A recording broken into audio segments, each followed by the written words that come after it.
আপনারা দেখছেন sky HN Bangla news, সঙ্গে রয়েছে আমি সুস্মিতা। এবারে দেখে নিচ্ছি আজকের বিস্তারিত সংবাদ। প্রতিবাদের ঢেউয়ে উত্তাল হয়ে ওঠে ভারত বাংলা সীমান্ত শ্রীভূমির বিসর্জন ঘাট। যেহেতু ভারতের প্রতিবেশী রাষ্ট্র বাংলাদেশ হিন্দু যুবক দীপুচন্দ্র দাসকে নৃশংসভাবে হত্যা, তারই বিরোধিতায় প্রতিবাদ কার্যক্রম। প্রতিবাদের ঢেউয়ে উত্তাল হয়ে ওঠে ভারত বাংলা সীমান্ত শ্রীভূমির বিসর্জন ঘাটে। যেহেতু ভারতের প্রতিবেশী রাষ্ট্র বাংলাদেশে হিন্দু যুবক দীপুচন্দ্র দাসকে নৃশংসভাবে হত্যা, তারই বিরোধিতায় প্রতিবাদ কার্যক্রম। বাঙালি পরিষদ শ্রীভূমি জেলার কর্মকর্তারা প্রতিবাদ কার্যক্রম সাব্যস্ত করেন। বিসর্জন ঘাট এলাকায় আয়োজিত ধিক্কার কার্যক্রমে ইউনূসের গালে গালে জুতো মারুন, তালে তালে। সন্ত্রাসবাদী বাংলাদেশ সরকার হুঁশিয়ার, ইউনূস সরকার মুর্দাবাদ, বাংলাদেশি হিন্দুদের নিরাপত্তা দিতে হবে ইত্যাদি স্লোগানে সরগরম করে তোলা হয় বিসর্জন ঘাট চত্বর। পরবর্তীতে বাংলাদেশ সরকারের মুখ্য উপদেষ্টা মোহাম্মদ ইউনূসের কুশপুত্তলিকা প্রথমে জুতো দিয়ে পিটিয়ে ওনাকে দাহ করা হয়।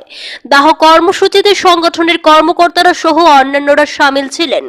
উল্লেখ্য, বাঙালি পরিষদ অসম রাজ্যিক সমিতির মুখ্য উপদেষ্টা শিলাদিত্য দেব ও রাজ্যিক সভাপতি ডক্টর শান্তনু সান্যাল অনুরোধে বাংলাদেশের সংখ্যালঘুদের ওপর আক্রমণ, জ্যান্ত পুড়িয়ে মারা, লুটপাট ইত্যাদি অবাঞ্ছিত ঘটনার বিরোধিতায় প্রতিবাদ কার্যক্রম সংগঠনের কর্মকর্তাদের। সংখ্যালঘু নিধন বন্ধ করা, সংখ্যালঘুদের সুরক্ষা প্রদান করা ইত্যাদি দাবি জানিয়ে জেলা আয়ুক্তের মারফত দেশের প্রধানমন্ত্রীর কাছে স্মারকপত্র প্রেরণ করেন। দাহ কর্মসূচিতে সংগঠনের সভাপতি গৌরীশ নন্দী, মৃত্যুঞ্জয় চক্রবর্তী, জয়দীপ দেব, অরূপ রায়, পিকলু দাস প্রমুখ কর্মকর্তারা সামিল ছিলেন। বাংলাদেশ এটা ৰাষ্ট্ৰ যিখন আমি নিজে বনাই দিছোঁ আৰু আমি বিচাৰোঁ যেন সদায় আমাৰ যেন প্ৰতিবেশী ৰাষ্ট্ৰৰ সৈতে আমি ভাল সম্পৰ্ক ৰাখিব লাগে, তেওঁলোকেও ৰাখিব লাগে, ব্যৱসা বাণিজ্য চলি থাকিব লাগে। কিন্তু তেওঁলোকে কিন্তু কণ্টিনিউৱাছলি এটা যেন হিন্দু বিৰোধী চক্ৰ অব্যাহত ৰাখিছে। যদি দেখা যায় যেন যোৱা বছৰ যেতিয়া আগষ্টত তেওঁলোকে আন্দোলন কৰিছিলে, জুলাইৰ পৰা আৰম্ভ হৈছিলে, আগষ্টলৈকে কৰিছে, তেতিয়াৰ পৰা কিন্তু একদম চৰম মাত্ৰাত তেওঁলোকে পৌঁছি গৈছে। অনবৰ্ত হিন্দু হত্যা বা হিন্দু মন্দিৰ ভাঙি পেলোৱা, এনেদৰে বিভিন্ন কাৰ্যকলাপ কৰি আছে। কিন্তু ইয়াৰ পাছত ইয়াতে প্ৰতিবাদ হৈ আছে ঠিক, কিন্তু এই যে চৰকাৰ, আমি পূৰ্বৰ কথা নকওঁ, পূৰ্বৰ চৰকাৰসকলে যথেষ্টখিনি কৰিছিলে হয়তো, কিন্তু বৰ্তমান যে চৰকাৰ সম্পূৰ্ণৰূপে মৌলবাদী চৰকাৰ। আৰু ইয়াৰ প্ৰভাৱ কিন্তু আমি কিয় কথা পাতিব বাধ্য হৈছোঁ, যেহেতু বাংলাদেশৰ বেলেগ ৰাষ্ট্ৰৰ কথা, কিন্তু আমি কথা পাতিব লাগিব, আমাৰ চুবুৰীয়া ৰাষ্ট্ৰ। আৰু লগতে এইবিলাক অঞ্চল এটা সময় গোটেইকেইটা একেই আছিলে, অসমৰ কিছু অংশ আছিলে, কিছু পশ্চিমবংগৰ অংশ আছিলে। গতিকে এইবিলাক আমাৰ ভাতৃভনী ইয়াতে যেন নিৰ্যাতিত হৈ আছে, ইয়াৰ প্ৰভাৱ অসমতো পৰে। গতিকে তেওঁলোকে অতি পলমে এইবিলাক বন্ধ কৰিব লাগিব। আৰু যদিও ভাৰত চৰকাৰে তেওঁলোকৰ যে দৃষ্টিকোণে চাই আছে যাতে তেওঁলোকে শান্ত হয়, কিন্তু আমাৰ এটা আশা যেন ভাৰত চৰকাৰে কিন্তু এতিয়া তেওঁলোকৰ ওপৰত চৰম এটা সিদ্ধান্ত ল'ব পাৰে। আৰু আমি কিন্তু ইয়াৰ পৰা সকলে কাৰো ব্যৱসাৰ ক্ষতি কৰিব বিচৰা নাই, কিন্তু এনে পৰিস্থিতিত এটা দুশ্মনৰ লগত, এটা শত্ৰুৰ লগত কিয় এনেদৰে ব্যৱসা কৰিব লাগে। গতিকে আমি আহ্বান জনাম যেন আমাৰ যেন শ্ৰীভূমি জিলাৰ যিসমূহ যে এক্সপৰ্টাৰ ইম্পৰ্টাৰ আছে, তেওঁলোকে যাতে তেওঁলোকৰ সৈতে সকলো ধৰণৰ বাণিজ্য সম্পন্ন চিহ্ন কৰে। আৰু তেওঁলোকৰ লগত কাৰণ ৰাখিব নালাগে, শত্ৰুৰ লগত কিয় ৰখাৰ দৰকাৰ নাই। আমাৰ আমদানি কি হৈ আছে, কি ৰপ্তানি হৈ আছে, অলপ হয়তো পাৰ্চনেলি কাৰোবাৰ লাভ হ'ব পাৰে, কিন্তু দেশৰ ইমান এটা ক্ষতি নহয়। বাংলাদেশৰ দৰে এটা সৰু ৰাষ্ট্ৰত যদি আমি বাণিজ্য নকৰোঁ, গতিকে এই ক্ষেত্ৰত অলপ মনোযোগ দিব লাগে। আৰু আমি পুনৰ আহ্বান জনাম যেন ভাৰত চৰকাৰে কিন্তু এটা কড়া পদক্ষেপ ল'ব লাগিব, কাৰণ আমাৰ চুবুৰীয়া ৰাষ্ট্ৰ এনেদৰে অশান্তিত জ্বলি থাকিব আৰু অবিৰত হিন্দুৰ ওপৰত আক্ৰমণ চলি থাকিব, এয়া আমি কিন্তু সহ্য নকৰোঁ। চাওক, দীপু দাসৰ হত্যাৰ পিছত যে 10জনক গ্ৰেপ্তাৰ কৰা হৈছে, ইতিমধ্যে বাংলাদেশ চৰকাৰে জনাইছে, কিন্তু ভাৰতৰ মানুহে জল পটপট হৈ গ'ল। যদি দেখা যায় যেন এয়া বাংলাদেশে সদায় নাটক কৰি থাকে, কাৰণ এইটোতো এটা প্ৰমাণ। দীপু দাস বা যিকোনো ৰাম চাম যদু মধু বা কোনো ৰহিমউদ্দিন যিকোনো তাতে জ্বলাই দিয়া মানে সম্পূৰ্ণৰূপে চৰকাৰৰ ইয়াতে মদত আছে। নহ'লে মুকলি ঠাইত, একেবাৰে মুকলি ঠাইত গছত বান্ধি ইমান সময় কেনেকৈ পায়? আপোনালোকে দেখিছে ইয়াতে বহুতে প্ৰতিবাদ হৈ আছে ভালদৰে, কিন্তু আমাৰ ইয়াতে আমি ভাল কম, আমাৰ শাসন ব্যৱস্থা ভালদৰে কুচপুতলা দাহ কৰিব নোৱাৰোঁ আমি। তাতে বাধা দিয়ে, এইটো কৰা উচিত, আৰু কি কৰিব লাগে। কিন্তু তাতে এজন মানুহ জ্বলাই দিলে তেওঁলোকে ৰুধিব নোৱাৰিলে। গতিকে এইবিলাক যেন ধৰপা কৰে, এইবিলাক সম্পূৰ্ণৰূপে নাটক ইউনিট চৰকাৰৰ। আৰু ইউনিট চৰকাৰৰ কাৰণে আমি ভুগি আছোঁ, বাংলাদেশ ভুগি আছে, বাংলাদেশৰো বহু ভাল মানুহ আছে, হিন্দু মুছলমান ভাল মানুহ আছে, কিন্তু সকলে ভুগিব লগা হৈছে কেৱল এই ইউনিট চৰকাৰৰ কাৰণে। বাংলাদেশের সংখ্যালঘু নির্যাতন, আসামের জঙ্গলরাজের ছায়া, নাগরিক অধিকার কমিটির সতর্কবাণী, পার্শ্ববর্তী বাংলাদেশে অগ্নিসংযোগ, সাংবাদিক রাজনৈতিক নেতা ও শিশু হত্যা, সরকারের নিষ্ক্রিয়তায় জঙ্গলরাজ কায়েম। বাংলাদেশের সংখ্যালঘু নির্যাতন, আসামের জঙ্গলরাজের ছায়া, নাগরিক অধিকার কমিটির সতর্কবাণী, পার্শ্ববর্তী বাংলাদেশে সংখ্যালঘু যুবককে জীবন্ত পোড়ানো, সংবাদপত্র দপ্তরে অগ্নিসংযোগ, সাংবাদিক রাজনৈতিক নেতা ও শিশু হত্যা, সরকারের নিষ্ক্রিয়তায় জঙ্গলরাজ কায়েম। নাগরিক অধিকার রক্ষা কমিটি আসাম এতে গভীর উদ্বেগ প্রকাশ করে আসামে আইন শৃঙ্খলা অবনতির আশঙ্কা জানিয়েছে।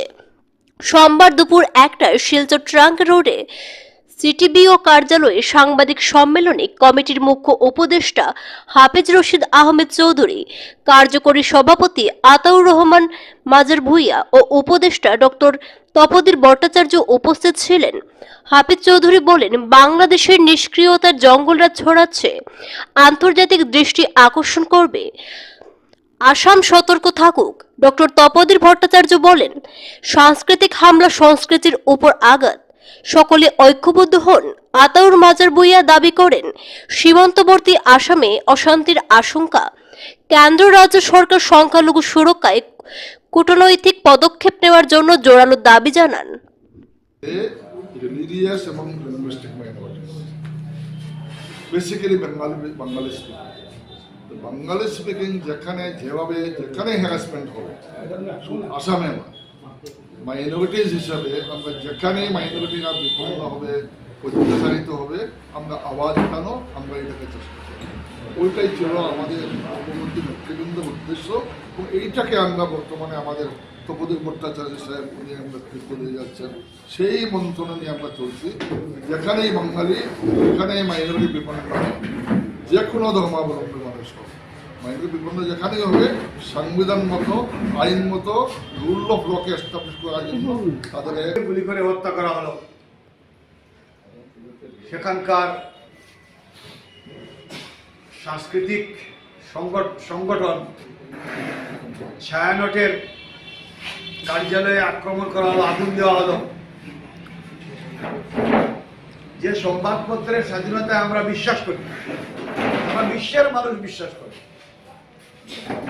সেই প্রথম আলো ও ডেইলি স্টার সংবাদপত্রে আগুন দেওয়া হলো, সাংবাদিকদের পুড়িয়ে মারার চেষ্টা করা হলো, সামরিক বাহিনী হস্তক্ষেপ করে বাহির থেকে রাডার দিয়ে তাদেরকে। আমি একটু অন্যভাবে কথাগুলো বুঝতে চাইছি বা বলতে চাইছি। থেকে বাংলাদেশে যা ঘটছে, যখন যা ঘটছে তার নিশ্চয়ই আমরা প্রতিক্রিয়া ব্যক্ত করব, কিন্তু আমাদের ভুললে চলবে না যেটার একটা বড় প্রেক্ষাপট আছে। আজকাল ইংরেজিতে যাকে জিওপলিটিক্স বলে, অর্থাৎ ভূ রাজনীতি, যে ভূ রাজনীতি। নরসিংপুরে বাইক দুর্ঘটনায় গুরুতর আহত 2। নরসিংপুরে রবিবার রাতে মর্মান্তিক বাইক দুর্ঘটনা সংঘটিত হয়। নরসিংপুরে বাইক দুর্ঘটনায় গুরুতর আহত 2। নরসিংপুরে রবিবার রাতে মর্মান্তিক বাইক দুর্ঘটনায় 2 যুবক গুরুতরভাবে আহত হয়েছেন। স্থানীয় সূত্রে জানা গেছে, রাত আনুমানিক 11:15টার দিকে শিলচর থেকে কাবুগঞ্জ অভিমুখে যাওয়ার সময় নরসিংপুর পেট্রোল পাম্পের কাছে অতিরিক্ত গতির কারণে বাইকটি নিয়ন্ত্রণ হারিয়ে উল্টে যায়। দুর্ঘটনায় ধলের পুনিছড়া এলাকার বাসিন্দা পাপন ঠাকুর ও আকাশ ঠাকুর রাস্তায় ছিটকে পড়ে গুরুতর আহত হন। ঘটনার পর স্থানীয়রা দ্রুত এগিয়ে এসে আহতদের উদ্ধার করে অ্যাম্বুলেন্সের মাধ্যমে শিলচর মেডিকেল কলেজ ও হাসপাতালে পাঠান। চিকিৎসাধীন পাপন ঠাকুরের অবস্থা আশঙ্কাজনক বলে জানা গেছে। খবর পেয়ে ধলাই পুলিশ ঘটনাস্থলে পৌঁছে পরিস্থিতি নিয়ন্ত্রণে আনে এবং দুর্ঘটনার কারণ খতিয়ে দেখছে।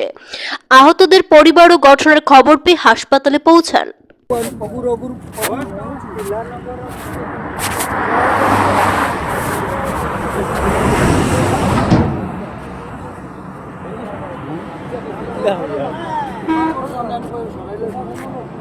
দম দিছে।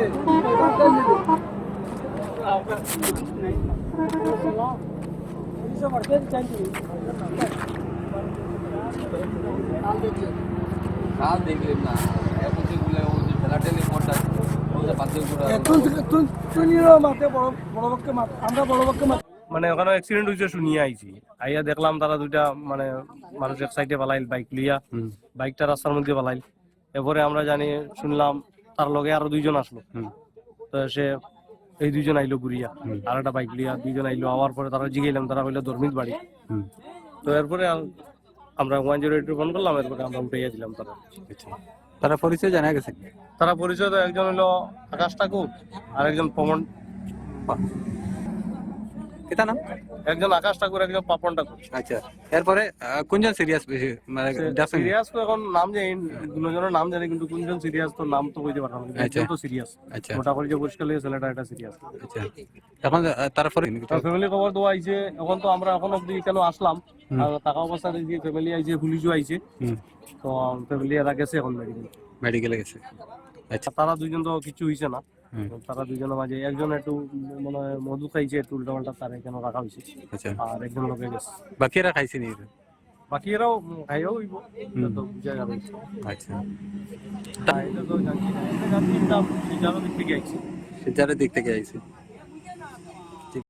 তারা এই দিক থেকে আইছে, তো আইনে নিজে নিজে তোমার রাস্তার মাঝে হার্ট ব্রেক মারছে, মারে নিজে নিজে পড়ে গেছে। কয়জন আসলো? তারা দুইজন আসলো।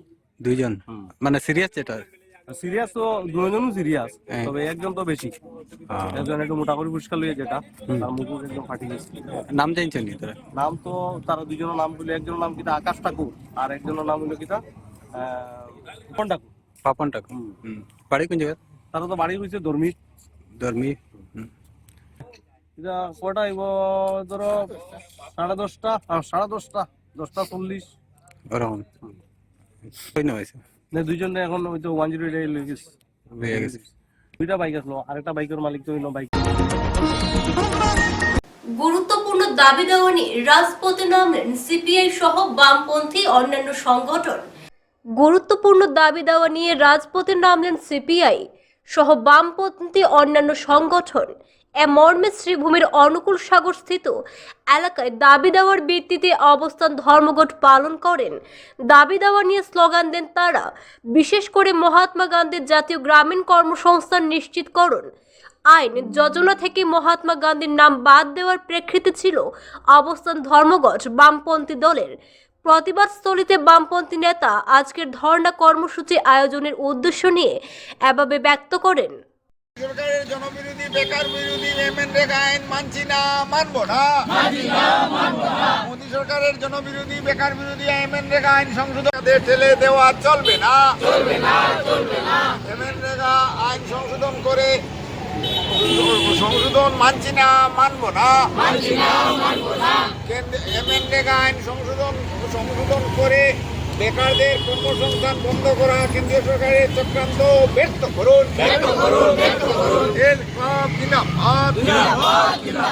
এমএনরেগা থেকে মহাত্মা গান্ধীর নাম সুকৌশলে মুছে দেওয়ার কেন্দ্রীয় সরকারের ষড়যন্ত্র বন্ধ করো। এমএনরেগা থেকে মহাত্মা গান্ধীর নাম সুকৌশলে মুছে দেওয়ার ষড়যন্ত্র ব্যর্থ করো।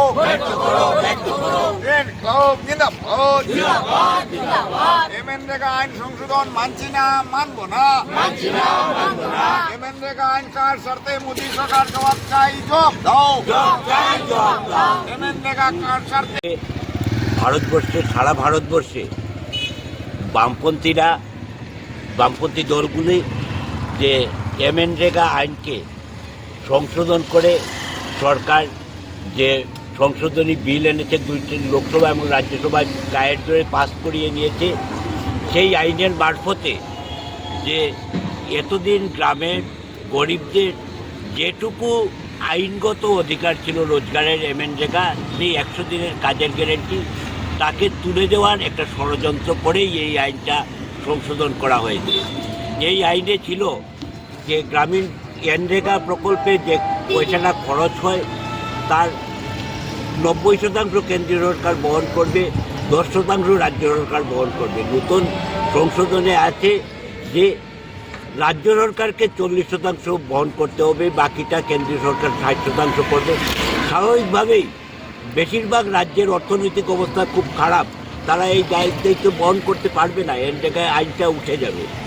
শুধু এটা নয়, এই আইনরেগাকে আইন সংশোধনী আনার আগে বিগত বছরে গ্রামীণ যে কেন্দ্রীয় সরকারের গ্রামোন্নয়ন মন্ত্রী সংসদে বয়ান দিয়েছেন যে ভারতবর্ষ থেকে এনরেগা থেকে এই বছর 16 লক্ষেরও বেশি মানুষের নাম কেটে নেওয়া হয়েছে।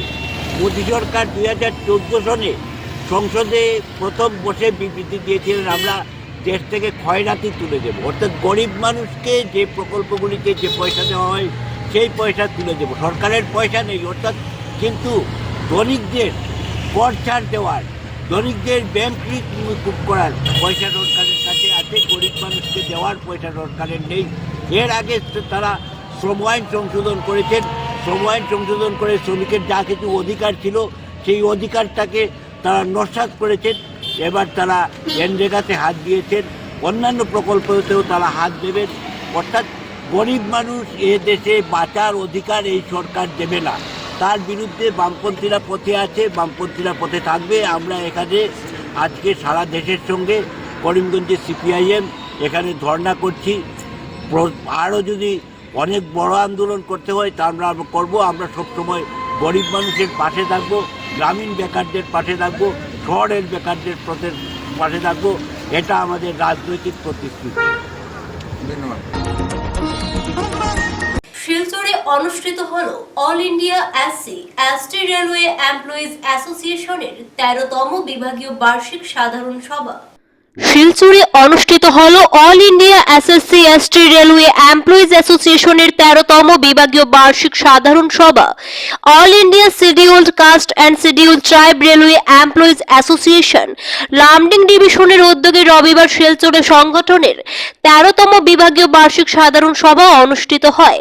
সভায় সংগঠনের বিভিন্ন স্তরের নেতৃত্ব ও বিপুল সংখ্যক সদস্য উপস্থিত ছিলেন। সভায় রেল কর্মচারীদের অধিকার, সুযোগ সুবিধা, কর্মক্ষেত্রে সমস্যা, সামাজিক ন্যায় ও ভবিষ্যতের কর্মসূচি নিয়ে বিস্তারিত আলোচনা হয়। বক্তারা সংগঠনের ঐক্য ও সংহতির উপর গুরুত্ব আরোপ করেন এবং আগামী দিনে কর্মচারীদের স্বার্থ রক্ষায় আরও সক্রিয় ভূমিকা পালনের আহ্বান জানান। অনুষ্ঠানে উপস্থিত ছিলেন zonal vice president Shri Amarchandra Malakar, divisional secretary Arjun Baspur, Badarpur শাখা থেকে সভাপতি বিজয় রায়, রাহুল প্রধান সহ 15 জন সদস্য উপস্থিত ছিলেন। লামডিং শাখা থেকে সভাপতি লামমোহন ও সম্পাদক দীপক পাসওয়ান সহ 15 জন সদস্য যোগ দেন।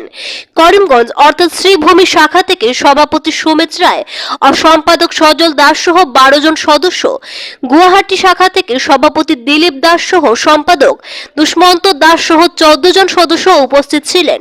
নিউ গুয়াহাটি শাখা থেকে সম্পাদক শ্রী দিবাকর পেগু, কোষাধ্যক্ষ উমেশ গ্যাসি ও শিবা রাও সহ 9 জন সদস্য অংশ নেন। এছাড়া শিলচর ব্রাঞ্চ থেকে সভাপতি হরিপদ অধিকারী ও সম্পাদক নির্মল মালাকার সহ প্রায় 85 জন সদস্য সভায় যোগ দেন। সফলভাবে সম্পন্ন হওয়া এই সভা সংগঠনের শক্তি, ঐক্য ও সংহতির বার্তা বহন করেছে বলে আশাবাদ ব্যক্ত করেন নেতৃবৃন্দ। সেক্রেটারি নির্মল চন্দ্র মালাকার, আজ যে বাৎসরিক মিটিং হয়েছে ওনার প্রচেষ্টায় আজকে শিলচর ব্রাঞ্চে আমাদের all India SC ST railway employees অ্যাসোসিয়েশনের অ্যানুয়াল মিটিং অনুষ্ঠিত হয়েছে। তো তার জন্য সবাইকে ধন্যবাদ জানাই। আমি বিশেষ করে ডিভিশন সেক্রেটারি হিসাবে আমি নির্মল দাকে ধন্যবাদ জানাই। জয় ভীম, জয় ভারত। এইবারও আমরা ডিভিশনাল অ্যানুয়াল মিটিং শিলচর ব্রাঞ্চে করা হয়েছে। ব্রাঞ্চের মিটিংয়ের শুরুতে প্রথমে আমরা আমাদের যে প্রভু আম্বেদকর, বাবা সাহেব আম্বেদকরের প্রতিছবিতে আমরা প্রদীপ প্রজ্বলন করার পর আমরা পুষ্পদান দিয়ে তারপর আমাদের অনুষ্ঠানের কর্মসূচি স্টার্ট করা হয়েছে। আজকের এই মিটিংয়ে গুয়াহাটি, নিউ গুয়াহাটি, করিমগঞ্জ, লামডিং আমাদের যতগুলো ব্রাঞ্চ আছে বদরপুর সব ব্রাঞ্চের সদস্যরা এবং আমাদের সভাপতি এবং সম্পাদক সব ব্রাঞ্চের উপস্থিত হয়েছেন। আমাদের সংগঠনের ডেভেলপমেন্ট এবং মাদক বিরোধী অভিযানে আবারও বড় সাফল্য কাছাড় পুলিশের। মাদক বিরোধী অভিযানে আবারও বড় সাফল্য কাছাড় পুলিশের। মাদকের বিরুদ্ধে অভিযান আরো জোরদার করল কাছাড় পুলিশ। দুটি পৃথক অ্যান্টি নার্কোটিক অপারেশনে মোট 519 গ্রাম হেরোইন উদ্ধার করেছে পুলিশ। এই অভিযানে 4 জন কুখ্যাত মাদক পাচারকারীকে গ্রেফতার করা হয়েছে। পুলিশ সূত্রে জানা গেছে, অভিযুক্তদের বিরুদ্ধে আইন অনুযায়ী কঠোর ব্যবস্থা গ্রহণ করা হচ্ছে। মাদক মুক্ত সমাজ গড়ার লক্ষ্যে কাছাড় পুলিশ ও আসাম পুলিশের এই ধারাবাহিক অভিযান নিঃসন্দেহে প্রশংসনীয়।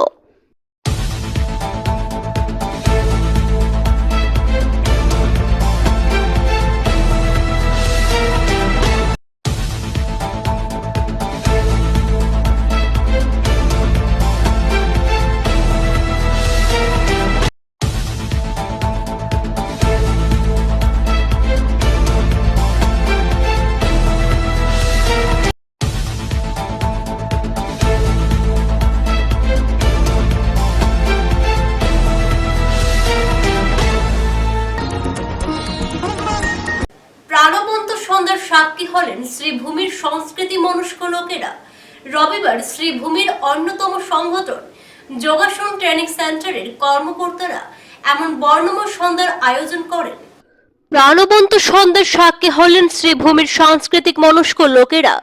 রবিবার শ্রীভূমির অন্যতম সংগঠন যোগাসন ট্রেনিং সেন্টারের কর্মকর্তারা এমন বর্ণময় সন্ধ্যার আয়োজন করেন যা সবার কাছে আকর্ষণীয় হয়ে ওঠে। বিশেষ করে দিব্যাঙ্গ শিশুর নিবেদন অনন্য পরিবেশনের সৃষ্টি করে। খুশি স্মৃতি সংস্থা, সপ্তসুর ইত্যাদি সংগঠনের শিল্পীরা নাচে গানে সবাইকে আনন্দ দেন। মধ্যে মধ্যে বিশিষ্টদের উষ্ণ সংবর্ধনা প্রদান করা হয়। ছিল পুরস্কার বিতরণ কার্যক্রমের সমাপনীতে।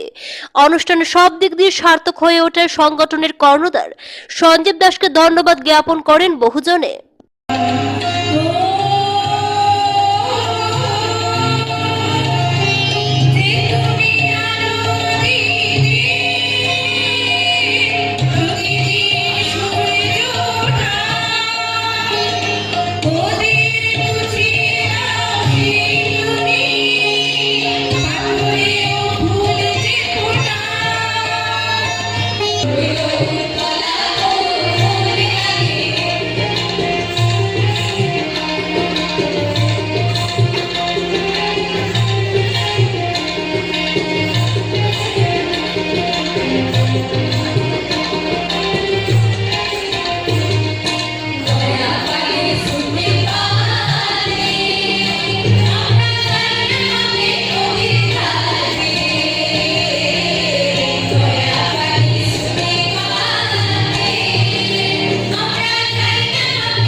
দাসকে নির্মমভাবে হত্যার প্রতিবাদে শ্রীভূমির বাজারে ছড়ায় বিশাল মশাল মিছিল। বাংলাদেশে দীপু দাসকে নির্মমভাবে হত্যার প্রতিবাদে শ্রীভূমির বাজারে ছড়ায় বিশাল মশাল মিছিল। পুরানো হলো ইউনুসের কুশপুতুল।